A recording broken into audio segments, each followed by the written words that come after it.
Hello, in this video, we will use LINEST Reciprocal Polynomial Decay Regression.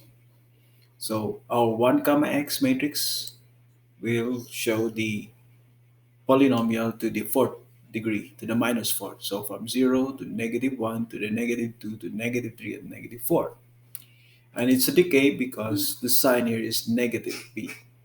So we will generate the dataset for power series using these values of A and B, where our values for A, we can assign from 1 to 3.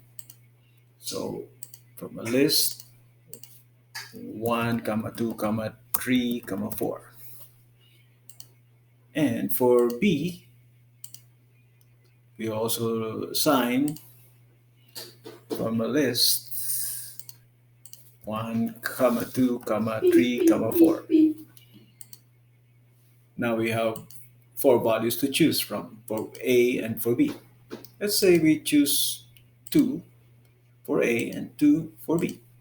And we'll generate the data set of the power series. So it is array formula of A times x to the power negative B because it's decay. So we have a decay model. You can change that to 3. You can make it 1.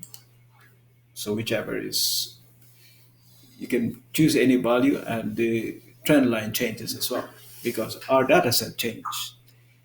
Next, we generate the 1 comma x matrix. This time, instead of 0, x to the 1, x squared, it will be x to the minus 1, x to the minus 2, x to the minus 3, x to the minus 4.